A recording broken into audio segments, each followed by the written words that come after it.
नमस्कार, बहुत बहुत स्वागत है आपका एनडीटीवी की इस खास पेशकश में। इस वक्त हम देहरादून में हैं, पहाड़ों की राजधानी, उत्तराखंड की राजधानी। और देहरादून में आने की वजह बहुत साफ है कि देहरादून बीते कुछ हफ्तों से सुर्खियों में रहा, खासकर उत्तराखंड, और अगले कुछ दिनों तक और सुर्खियां बटोरने वाला है। और इन सुर्खियों को जो सबसे अधिक बटोर रहा था या जिनकी वजह से सुर्खियां बनी और जिनकी वजह से उत्तराखंड आज दुनिया के मानचित्र पर जाना जा रहा है, वो हैं उत्तराखंड के मुख्यमंत्री पुष्कर सिंह धामी जी। इस वक्त हमारे साथ हैं। सर, बहुत बहुत धन्यवाद। नमस्कार। नमस्कार, स्वागत है आपका एनडीटीवी पर। बहुत धन्यवाद। एक बड़ी आपदा से हम निकल कर आए, 17-18 दिन तक मुसीबत चली, उस पर मैं बाद में आऊँगा। लेकिन आज हमारा आपसे आने का पर्पस है, वो दो बड़ी वजह हैं। एक तो 3 राज्यों में भारतीय जनता पार्टी की बहुत बड़ी जीत हुई। 3 नए मुख्यमंत्री आपको मिलने वाले हैं। हो सकता है कि वो मुख्यमंत्री नए हो या पुराने चेहरे हों, पर 3 और मुख्यमंत्री बीजेपी के खाते में जुड़ गए हैं। तो आप बीजेपी के एक सफल मुख्यमंत्री के तौर पर गिने जा रहे हैं। आपका सेकेंड टेन्योर चल रहा है। तो मैं आपसे ये पूछना चाह रहा हूँ, इस जीत को आप कैसे देखते हैं, जो लोकसभा चुनाव के ठीक 4 महीने पहले आई है? ये जीत सुशासन की जीत है और 2023 के 3 राज्यों के चुनाव परिणाम, इसमें जनता ने अपने मन की बात कह दी है कि 2024 में हमारे प्रधानमंत्री आदरणीय नरेंद्र मोदी जी के नेतृत्व में फिर से प्रचंड बहुमत की सरकार बनने जा रही है। मध्य प्रदेश में दोबारा से भारतीय जनता पार्टी का सरकार बनने का अर्थ है सुशासन, गरीब कल्याण। इसको लोगों ने एक्सेप्ट किया है।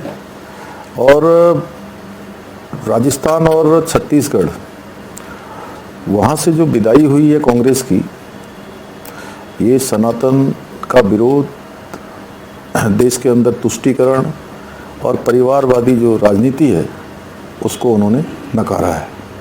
एक खास बात रही इन विधानसभा चुनावों में धामी साहब की, जो सत्तारूढ़ पार्टियां थी एक्सेप्ट बीजेपी, उनको पलट दिया। जैसे तेलंगाना में बीआरएस चली गई, जैसे मिजोरम में मिजोरम नेशनल फ्रंट चली गई, छत्तीसगढ़ राजस्थान में कांग्रेस चली गई। बीजेपी एकमात्र ऐसी पार्टी है जो विधानसभा में न सिर्फ बची रही बल्कि और अपनी सीटों को बढ़ा लिया। तो क्या ये सिर्फ और सिर्फ वजह बीजेपी है, या बीजेपी की आइडियोलॉजी है, या नरेंद्र मोदी जी की क्षमता है? देखिए, आज देश के अंदर अधिकांश लोग डबल इंजन की सरकार चाहते हैं और ऐसी सरकार चाहते हैं जो मोदी जी के साथ चले। यानी कि मोदी जी जो योजनाएं भारत सरकार से स्वीकृत करते हैं, उन राज्यों के लिए पैसा भेजते हैं, समाज में खड़े हुए गरीबों के लिए, मजदूरों के लिए, अंतिम छोर में जो रहने वाले लोग हैं, उनके उत्थान के लिए जो काम करते हैं, वो सीधे सीधे उन तक पहुँचे। और उसमें जब तक उनके अनुरूप सरकार नहीं होती है तो विघ्न बाधाएं आती हैं। लोगों ने राजस्थान, छत्तीसगढ़ में इसको देखा है, इसीलिए वहाँ परिवर्तन किया है। तो जीत के नायक बीजेपी की नीतियां या नरेंद्र मोदी जी का चेहरा, क्योंकि उनके चेहरे में चुनाव लड़ा गया। मोदी जी के बिना तो कोई चुनाव होता ही नहीं है। देश के अंदर अगर कोई भी चुनाव होता है तो वो उसके मुख्य चेहरे भी होते हैं और मुख्य सूत्रधार भी होते हैं और प्रमुख प्रचारक भी वही होते हैं।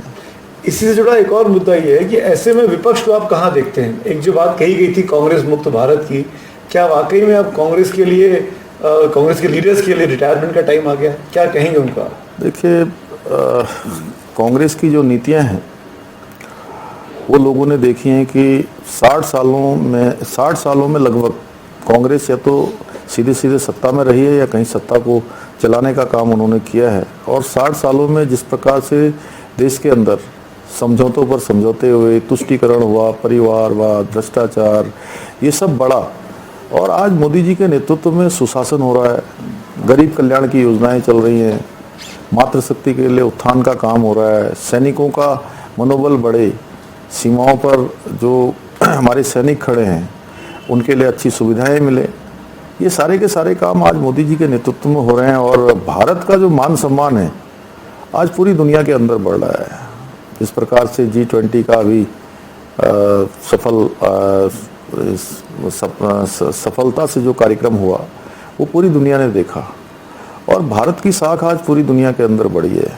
कोरोना महामारी में जिस प्रकार से मोदी जी के नेतृत्व में दूसरे देशों को भी वैक्सीन देने से लेकर अन्य सहायता देने का काम हुआ, उससे भारत के प्रति जो है दुनिया के लोगों का एक विश्वास बढ़ा है। और भारत की जो संस्कृति है वसुधैव कुटुंबकम, उसको मोदी जी के नेतृत्व में भली भांति पूरी दुनिया को जो है आज उसका एहसास हो रहा है।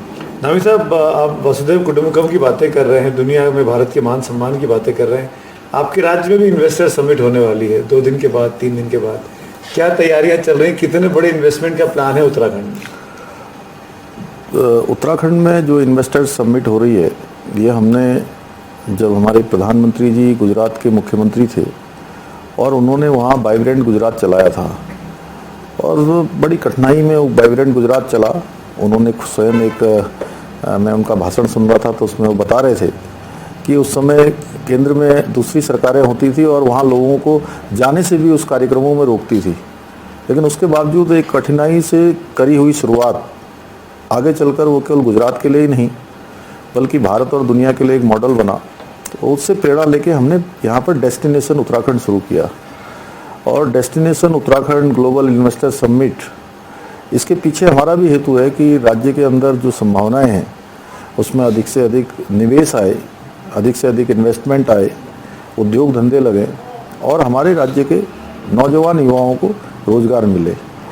और अभी तक लगभग 3 लाख करोड़ के MOU निवेशकों के साथ हमारे करार हो चुके हैं। मुख्य कार्यक्रम हमारा 8 और 9 दिसंबर को होने वाला है। माननीय प्रधानमंत्री जी हमारे उद्घाटन सत्र में रहेंगे, उनका मार्गदर्शन मिलेगा। निश्चित रूप से हमारे राज्य के लिए एक ये बहुत बड़ा अवसर है और इससे राज्य में जहाँ रोजगार बढ़ेगा, उद्योग धंधे लगेंगे, आजीविका बढ़ेगी, लोगों का व्यापार बढ़ेगा, वहीं जो देश की इकोनॉमी 5 ट्रिलियन इकोनॉमी की जो हमारे प्रधानमंत्री जी ने संकल्प लिया है उसको बनाने का, उसमें उत्तराखंड राज्य भी योगदान देगा। देश के लिए भी काम होगा और राज्य का जो हमारी GSTP है वह भी बढ़ेगी। नवी साहब, हम जब शहरों में रहते हैं, दिल्ली में रहते हैं, तो हमको उत्तराखंड का मतलब ये समझ में आता है हिल्स हैं, छुट्टियां मनाने जाना है। मतलब हमारे लिए उत्तराखंड का मतलब है कि आप एक टूरिस्ट स्पॉट पे जा रहे हैं। मैं ये पूछना चाहता हूँ कि टूरिज्म के अलावा और कौन कौन से सेक्टर, टूरिज्म तो ऑब्वियसली आपका एक मेन फोकस हो गई होगा, और कौन कौन से सेक्टर्स हैं जिसमें ग्लोबल इन्वेस्टर समिट में आप फोकस करने वाले? देखिए, टूरिज्म तो एक हमारा मुख्य सेक्टर है ही है, ये हमारा फोकस सेक्टर है। इसके अलावा हमारा इंडस्ट्री का सेक्टर है, ऑटोमोबाइल्स का है, फार्मा का है, इलेक्ट्रॉनिक्स का है, एग्री प्रोसीडिंग का है, ऐसे बहुत सारे सेक्टर हैं। और हमारे राज्य में सभी प्रकार की संभावनाएं हैं। हमारे पास एक बड़ा लैंड बैंक यहाँ पर है, लॉजिस्टिक के क्षेत्र में भी बड़ा काम यहाँ पर हो सकता है, क्योंकि उधम सिंह नगर, हरिद्वार और देहरादून, हमारे पास इन्हीं क्षेत्रों में लगभग जो है 7,000 एकड़ का लैंड बैंक है अभी। और पहले भी हमारे यहाँ बड़ी बड़ी इंडस्ट्री चलती है। कई बार लोगों को, मैं चेन्नई गया था तो वहाँ लोगों ने कहा, कुछ लोग जो नहीं जानते थे पूरी तरह से, उन्होंने कहा कि वहाँ तो पहाड़ है, पहाड़ में इंडस्ट्री कैसे लगेगी। तो थोड़ा नए थे तो मैंने उनको कहा कि हमारे यहाँ तो ऑलरेडी बहुत बड़ी बड़ी इंडस्ट्री है, एक से एक बड़े बड़े ग्रुप पहले से हमारे यहाँ काम करते हैं। महिंद्रा करता है, अशोका लीलैंड काम करता है, अन्य जो है ब्रिटानिया से लेकर अनेकों ग्रुप, और आज होटलों के क्षेत्र में भी बड़े बड़े ग्रुप यहाँ पर काम कर रहे हैं। और बड़ी इंडस्ट्री का हमारे यहाँ एक हब पहले से ही है। हमारा हरिद्वार का सिटकुल है, वो अपने आप में भारत के सबसे अच्छे सिटकुलों में से एक है। पंतनगर का सिटकुल है।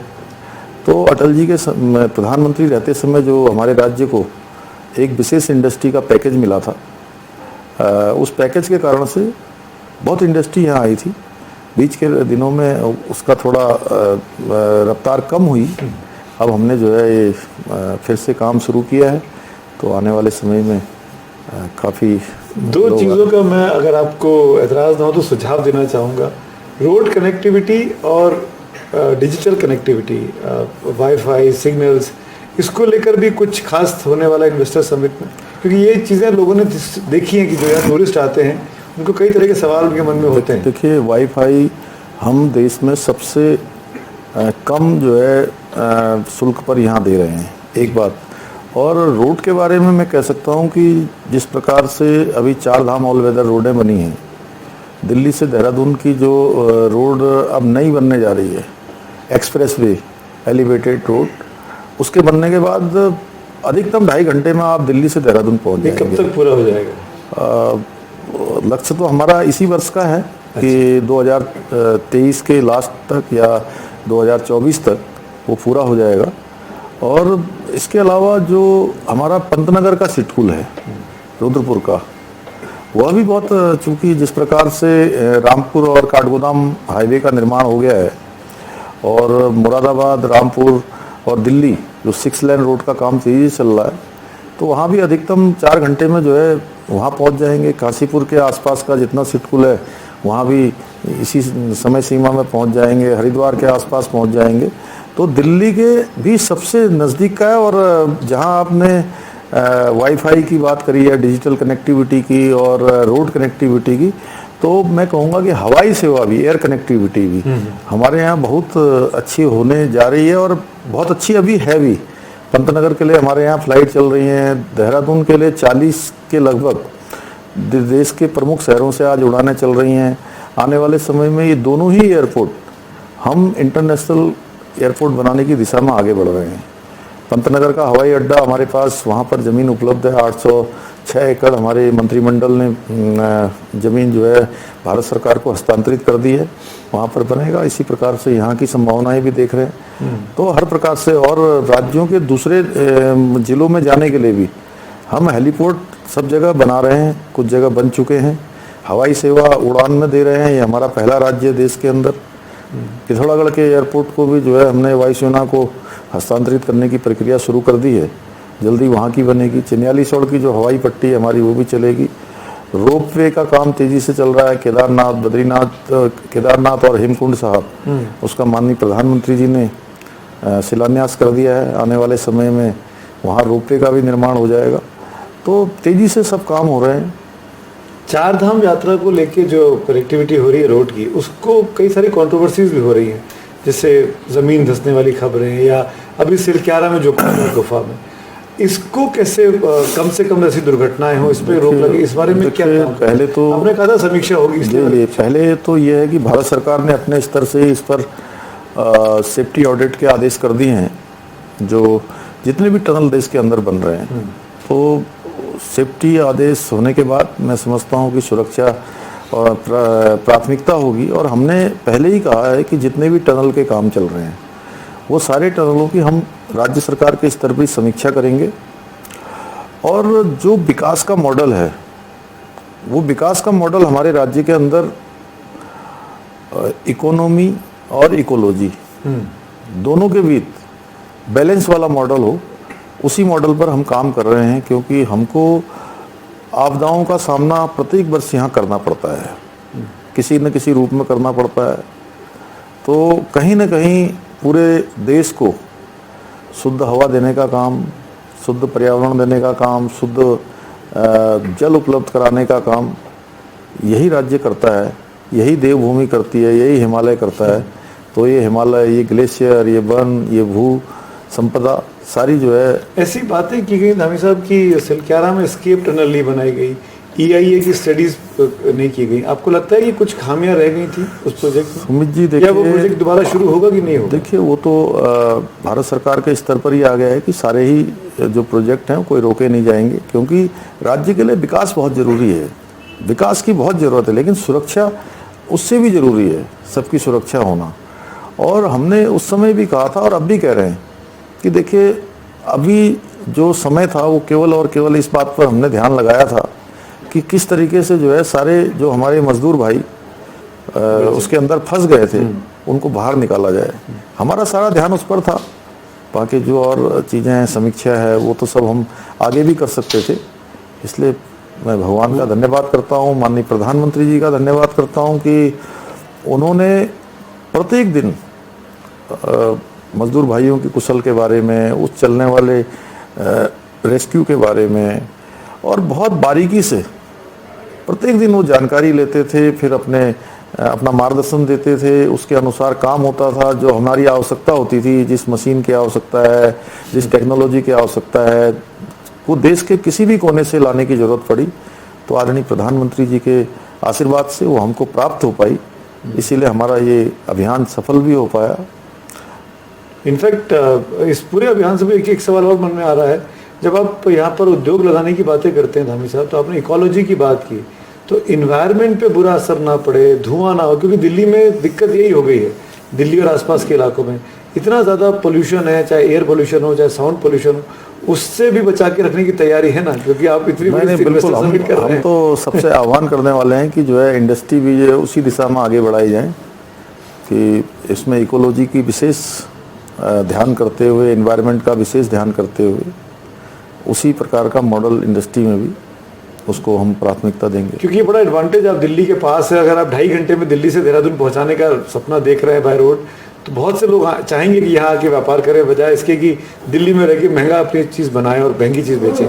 अब मेरा अगला सवाल आपसे यही है कि एक इशू था, क्योंकि अब हमने शुरुआत बीजेपी से की, एक बीजेपी का कोर इशू है यूनिफॉर्म सिविल कोड का, यूसीसी, समान नागरिक संहिता। आपने चुनावों के पहले वादा किया, आपने चुनावों के बाद जीतने के बाद कमेटी बना दी, कमेटी की रिपोर्ट आ गई, क्या स्टेटस है? अब तो बीजेपी के पास मैंडेट है आज की डेट में, नहीं, तीन राज्यों में इतना बड़ा मैंडेट मिला। देखिए, यूसीसी के लिए उत्तराखंड की देवतुल्य जनता ने हमको मैंडेट दिया, क्योंकि हमने ये प्रस्ताव उत्तराखंड की जनता के सामने रखा और उन्होंने हमको समर्थन दिया कि नहीं, यूसीसी यहाँ पर लागू होना चाहिए। उसके कई कारण भी हैं कि हमारा राज्य जो है 2-2 अंतर्राष्ट्रीय सीमाओं से लगा हुआ राज्य है, सैनिक बाहुल्य राज्य है, गंगा यमुना का प्रदेश है, देवों का प्रदेश है, प्रत्येक घर से कोई ना कोई सेना में है, कोई ना कोई पैरामिलिट्री में है, देश में कहीं ना कहीं अपनी सेवाएं दे रहा है। तो राज्य के अंदर सभी के लिए, रहने वालों के लिए, सभी के लिए एक समान कानून होना चाहिए। तो लोगों ने, यहाँ की जनता ने हमको समर्थन दिया है, उसके लिए हमने कमेटी बनाई थी, कमेटी ने अपना काम कर लिया, लेकिन अभी ड्राफ्ट हमको मिला नहीं है। अच्छा, हाँ, उनका संकलन हो रहा है, ड्राफ्ट जैसे ही हमको मिलेगा तो हम आगे की कार्रवाई करेंगे। क्या आपके यहाँ पॉपुलेशन का बैलेंस बिगड़ रहा था?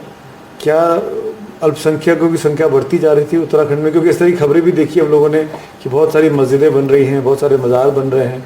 क्या इसका असर उस पर, उस वजह से भी यूसीसी आई? नहीं, यूसीसी तो देखिए, हमारा चूंकि ये संकल्प था पहले से कि हम यूसीसी लाएंगे, लेकिन हाँ, ये जरूर है कि उत्तराखंड देवभूमि है और देवभूमि का एक मूल स्वरूप है। पूरे देश दुनिया के लोग देवभूमि को जिस श्रद्धा और आस्था की नज़र से देखते हैं, देवों के स्थान के रूप में देखते हैं, वो स्थान और वो देवभूमि की जो स्वरूप है वो न बिगड़े, उसके लिए हम संकल्पबद्ध हैं। 2024 का चुनाव है, उत्तराखंड में मॉडल के तौर पर यूसीसी बीजेपी ने सबसे पहले ला भी दिया, आपके हाथों में है यूसीसी।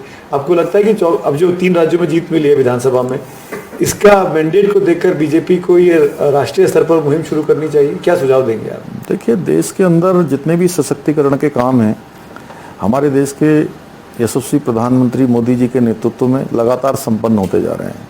आप देखिए, धारा 370 लाना हो, देश के अंदर भगवान राम का भव्य मंदिर बनना हो, या 3 तलाक का कानून लाना हो, सीएए का कानून लाना हो, जो भी बड़े बढ़िया नारी शक्ति बंधन अधिनियम पास करना हो, ये सब ऐसे काम हुए हैं जो देश की आज़ादी के बाद कभी किसी ने इतनी हिम्मत नहीं करी जो हमारे प्रधानमंत्री जी ने की है। और आप ये मानिए कि आगे भी निश्चित रूप से उसी दिशा में हमारी पार्टी भी बढ़ेगी और हम सब लोग भी बढ़ेंगे। तो यूसीसी देखिए देश के लिए ज़रूरी है? उत्तराखंड के लिए ला रहे हैं हम पहले जी। नहीं, उत्तराखंड में तो आ ही रहा है, लेकिन बीजेपी के तो प्लान में रहा है ना सर, संघ परिवार तो नहीं। अब हमारी जो कमेटी बनी है उसने केवल उत्तराखंड के लिए अभी उसका काम किया है। उत्तराखंड में लगभग 2,35,000 लोगों से उन्होंने अप्रत्यक्ष प्रत्यक्ष रूप से राय ली है, उनके विचार लिए हैं, विभिन्न बुद्धिजीवों के बीच में काम किया है, हमारे जो जनजातीय समुदाय के लोग हैं उनके बीच में जाकर उन्होंने एक तरह से सबसे बात की है, उनके भी विचार लिए हैं। तो अलग अलग तरीके से सबसे कब तक लागू कर देंगे अपने राज्य में? जैसे हमको मिलेगा, उनका ड्राफ्ट मिलेगा, हमको आगे बढ़ने में कोई दिक्कत इसका एक फ्लिप साइड भी है धावी साहब कि वो अल्पसंख्यक नाराज ना हो, उनको कैसे जीतेंगे आप? ये सबके सशक्तिकरण के लिए लाया जा रहा है, तुष्टीकरण के लिए नहीं। तुष्टीकरण हमारा कभी एजेंडा नहीं रहा है, हमको सब न्याय के आधार पर काम करने वाले लोग हैं। किसी के साथ जाति तो नहीं होगी ना? कभी नहीं, कभी नहीं। ये हमारे किसी को कोई एजेंडा बनाकर, किसी को टारगेट बना के, ओवैसी साहब हमेशा विरोध करते हैं। और क्या, जिनको विरोध करना है वो तो केवल अपना फेस सेविंग भी करते हैं। एक आखिरी में सवाल पूछूंगा, फिर वाइंड अप करेंगे इस बातचीत को। और वो इशू ये है कि आपको क्या लगता है, आने वाले वक्त में ऐसा कोई चेहरा है देश में जो प्रधानमंत्री मोदी के सामने विपक्ष खड़ा कर सकता है, जो चुनौती दे सके 24 के चुनावों में? देखिए, उनका जो गठबंधन है इंडिया INDA जो भी गठबंधन था वो पहले से ही बिखरने लगा था। और उस गठबंधन में देखिए हर कोई जो है दूल्हा ही बनना चाहता था, बाराती बनने को कोई तैयार नहीं था। और धीरे धीरे वो गठबंधन बिखर रहा था और 3 राज्यों के परिणाम से ये स्पष्ट हो गया है कि 2024 में प्रचंड बहुमत की, और मैं कहूँगा कि 3/4 बहुमत की सरकार देश की जनता बनाने जा रही है। और तो इसलिए वो गठबंधन तो पहले ही बेमेल गठबंधन था, वो उसकी दुर्गति होनी तय थी, क्योंकि वो केवल देश के लिए या सरकार बनाने के लिए नहीं था, वो तो अपने परिवारों को बचाने के लिए या अपनी पार्टियों को बचाने के लिए, अपने अस्तित्वों की रक्षा के लिए जो है वो गठबंधन किया जा रहा था। क्या भ्रष्टाचार के खिलाफ लड़ाई जारी रहेगी? क्या जो एजेंसियों पे आरोप लगा कि मिसयूज करती है भाजपा के 3 यार ED CBI और इस तरह के नारे बनाए गए, क्या आपको लगता है कि ये मुहिम जारी रहेगी सरकार की तरफ से? देखिए जिन लोगों पर कार्रवाई हुई है और जिनके ऊपर ये आरोप लगे हैं वो सिद्ध भी हुए हैं, और किसी के ऊपर गलत कार्रवाई हुई तो आगे सभी लोग, कोई हाई कोर्ट, कोई सुप्रीम कोर्ट, माननीय न्यायालय में गए हैं। अंततः विपक्ष कहता है कि 90-95% मामलों में सिद्ध ही नहीं कर पाए हैं आप ED की गिरफ्तारियों को। अब विपक्ष के पास कहने के लिए कुछ नहीं है, इसलिए जो है वो इस प्रकार के आरोप लगाते हैं। आपके राज्य में विपक्ष से आप संतुष्ट हैं?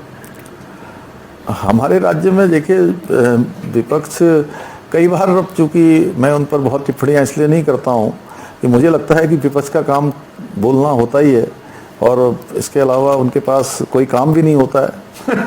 तो सकारात्मक अच्छा विपक्ष हो तो अच्छा होता है। तो सकारात्मक है कि नहीं आपका विपक्ष? आप क्या कहेंगे अपने विपक्ष को? नहीं, उनकी भी जो अच्छी राय होती है उसको भी हम अमल में लाते हैं। कई बार अच्छे सुझाव हैं उनके भी, तो उनको भी हम मानते हैं। इन्वेस्टर समिट में कौन कौन से बड़े नाम आने वाले हैं, आप बता सकते हैं? कौन कौन लोग, प्रधानमंत्री के अलावा देश दुनिया के? नहीं, बहुत बड़े बड़े हमारे सभी प्रधानमंत्री जी, तो चूंकि उनका तो मार्गदर्शन है और उन्हीं की प्रेरणा से हम काम कर रहे हैं।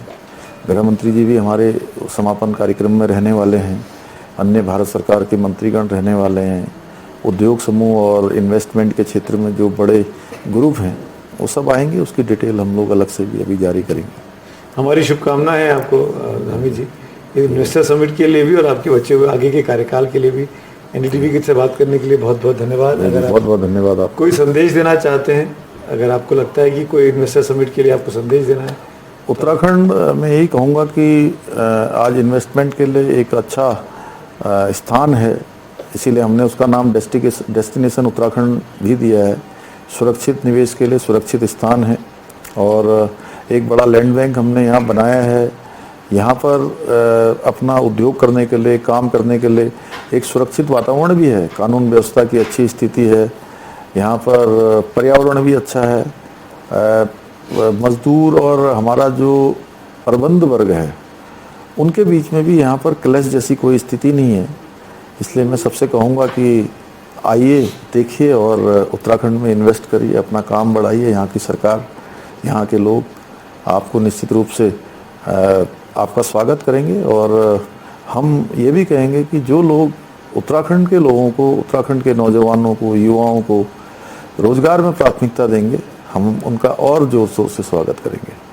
बहुत बहुत धन्यवाद, बहुत बहुत शुभकामनाएं आपको। धन्यवाद। तो ये उत्तराखंड के मुख्यमंत्री पुष्कर सिंह धामी साहब ग्लोबल इन्वेस्टर समिट के लिए तैयारियां जोर शोर से हैं, और ये उम्मीद करनी चाहिए कि जिस तरह का माहौल इस वक्त देश में बना है, यहाँ उत्तराखंड में बहुत बड़ी संख्या में इन्वेस्टर्स आएंगे, जिसका फ़ायदा उत्तराखंड को भी होगा और देश की अर्थव्यवस्था को भी होगा। Thanks for watching.